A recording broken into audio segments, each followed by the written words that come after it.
ओम शनिश्चराय नमः। शनिदेव को ग्रहों का राजा कहा जाता है। भगवान भोलेनाथ ने इन्हें न्याय के देवता की उपाधि दी गई है। तो शनिदेव को बहुत जल्दी क्रोध आ जाता है। इसी क्रोध की वजह से पिता सूर्य से इनकी नाराजगी बनी रहती है। इनके क्रोध से सभी बचने की कोशिश करते हैं, वरना व्यक्ति पर मुसीबतों का पहाड़ टूट पड़ता है। इसलिए इन्हें प्रसन्न करने के लिए शनिवार का व्रत धारण करना चाहिए, शनि व्रत की कथा सुननी चाहिए और व्यक्ति शनि दोष से बचने के लिए, उन्हें शांत करने के लिए कई उपाय करते हैं। शनि की कृपा से व्यक्ति को सुख सौभाग्य की प्राप्ति होती है। जो लोग शनिवार का व्रत करते हैं, उनकी पूजा करते हैं, व्रत की कथा सुनते हैं, उनका जीवन सुखमय और सार्थक बन जाता है। तो जैसा कि शनिदेव व्रत कथा प्रारंभ करते हैं। एक बार सभी 9 ग्रहों सूर्य, चंद्र, मंगल, बुध, बृहस्पति, शुक्र, शनि, राहु और केतु में बहस हो गई कि कौन सबसे बड़ा है। आपस में लड़ने की बात हो गई। तभी देवराज इंद्र के पास सभी पहुंच गए। इंद्र असमंजस में पड़ गए कि निर्णय कैसे किया जाए, परंतु उन्होंने सभी ग्रहों को सुझाव दिया कि पृथ्वी पर एक राजा हैं, राजा विक्रमादित्य, जो सही फैसला करते हैं, क्योंकि वह बहुत ही न्यायप्रिय राजा हैं। तो सभी उनके पास जाएं। तो तभी सभी पृथ्वी पर राजा विक्रमादित्य के पास चले गए और अपने आने का कारण बताया। तभी राजा उनकी समस्या को सुनकर बहुत परेशान हो गए। उनका चिंतन होना लाजमी था, क्योंकि किसको छोटा कहें वह किसको बड़ा कहें, तो वहीं जिससे छोटा कहें वह गुस्सा हो जाए। तभी राजा के काफ़ी सोच समझने के बाद उन्हें एक उपाय सूझा। उन्होंने सुवर्ण, रजन, कांस्य, पीतल, सीसा, रांझा, जस्ता, अग्रह और लौह से 9 सिंहासन का निर्माण कराया। उन्हें उपयुक्त क्रम में रखा गया। सबसे निवेदन किया गया कि क्रमानुसार सिंहासन पर आप ग्रहण करें। शर्त रखा गया कि जो अंतिम में सिंहासन पर आसन ग्रहण करेगा वही सबसे छोटा माना जाएगा। फिर लोहे का सिंहासन सबसे बाद में होने के कारण शनिदेव उसी पर बैठ गए। तभी वे सबसे छोटे कहलाने लगे। शनिदेव को लगा कि राजा ने जानबूझकर ऐसा चाल चली है, तो वह गुस्से से राजा से बोले, राजा, तू मुझे नहीं जानता। सूर्य एक राशि में 1 महीना रहता है, चंद्रमा 2.25 महीने 2 दिन रहता है, मंगल 1.5 महीने, बृहस्पति 13 महीने व बुध और शुक्र 1-1 महीने विचरण करते हैं। लेकिन मैं 2.5 से 7.5 तक एक ही राशि में रहता हूँ। मैंने बड़े बड़ों का विनाश कर दिया है। जब श्री राम की 7.5 आई तो उन्हें वनवास हो गया। रावण के घड़ी में तो उनकी लंका को वानरों की सेना ने हरा दिया। अब तू क्या चीज़ है, ऐसा कह के शनिदेव वहाँ से चले गए। बाकी के देवता खुशी खुशी वापस आए। कुछ समय बीतने के बाद राजा की 7.5 आई। तब शनिदेव बढ़िया बढ़िया घोड़े को लेकर एक सौदागर बनकर वहाँ आए। तब राजा को पता लगते ही उन्होंने अपने अश्वपाल को अच्छे घोड़े खरीदने की आज्ञा दे दी। उसने कई अच्छे घोड़े खरीदे।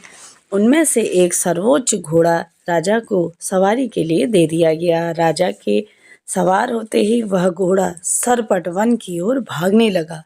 भीषण वन में पहुंचने पर वह गायब सा हो गया। इसके बाद राजा घनघोर जंगल में बिल्कुल अकेला भूखा प्यासा भटकने लगा। तभी एक ग्वाले ने उसे पानी पिलाया। राजा प्रसन्न हुए और उसे अपनी अंगूठी दे दी। इसके बाद राजा नगर की ओर चल पड़ा। वहाँ उसने अपना नाम उज्जैन निवासी वीका बताया। उस नगर में एक सेठ की दुकान पर उसने कुछ देर आराम किया। भाग्यवश उस दिन सेठ की खूब बिक्री हुई, तो सेठ खुश होकर अपने साथ उसे घर ले गया और राजा को खाना खिलाया। वहाँ उसके एक अपनी बीवी का खूंटी पर हार टंगा हुआ देखा, जिसे खूंटी निगल रही थी। थोड़ी देर में पूरा हार गायब हो गया। सेठ को लगा कि वीका ने ही उसे चुराया है। उसने वीका को कोतवाल से पकड़वा कर जेल खाने में डाल दिया। फिर वहाँ के राजा ने भी वीका को चोर समझा, उसके हाथ पैर कटवा दिए और नगर के बाहर फेंकवा दिए। वहाँ से एक तेली गुजर रहा था, जिसे देख दया आ गई। उसने वीका को अपनी गाड़ी में बिठाया। उसके बाद उस राजा की शनि दशा समाप्त हो गई। वहाँ ऋतु आने पर राजा मल्हार गीत गाने लगा। राजा के राग सुनकर उस नगर की राजकुमारी मनभावनी को उनका गाना अत्यधिक ही पसंद आ गया। उसने प्रण कर लिया कि वह उसी राग वाले से विवाह करेगी। तभी राजकुमारी ने अपनी दासी को राग गाने वाले को ढूंढवाने के लिए भिजवा दिया। दासी ने पता लगाया कि राजकुमारी को बताया कि वह तो एक चौरंगिया यानी कि अपाहिज है, लेकिन राजकुमारी तब भी उसी से विवाह करने पर अड़ी रही। अगले दिन वह अनशन पर बैठ गई कि विवाह करूंगी तो उसी से करूंगी। तो राजा ने अपनी राजकुमारी का विवाह उस अपंग राजा से करा दिया। तब एक दिन राजा के स्वप्न में शनिदेव ने कहा, राजन, देखा मुझे छोटा बताकर तूने कितना दुख झेलना पड़ा। राजा ने उनसे क्षमा मांगी, प्रार्थना करते हुए कहा कि हे शनिदेव, यह दुख आप कभी किसी को ना दें। शनिदेव मान गए और कहा कि जो मेरी कथा और व्रत करेगा उसे मेरी दशा और कोई दुख नहीं झेलना पड़ेगा। व्यक्ति रोज चींटियों को आटा डालेगा, उनकी सभी मनोकामनाएं पूर्ण होंगी। ऐसा कह के शनिदेव ने राजा के हाथ पैर फिर से वापस कर दिए। सुबह आंख खुलने पर राजकुमारी ने देखा तो वह चौंक गई। फिर वीका ने उन्हें बताया कि वह कोई वीका नहीं बल्कि उज्जैन का राजा विक्रमादित्य है। सभी प्रसन्न हुए। सेठ को जब ये बात पता लगी तो वह राजा से क्षमा मांगने लगा। राजा ने कहा कि इसमें कोई आपका दोष नहीं है, वह शनिदेव का क्रोध था। सेठ ने फिर भी राजा से अपने घर खाने का आमंत्रण भेजा। सेठ ने कई प्रकार के व्यंजनों से राजा का सत्कार किया। साथ ही सबने देखा कि जो खूंटी पर हार निगल चुका था वह अब उसी में पड़ा हुआ है। सेठ ने तहे दिल से राजा का धन्यवाद किया।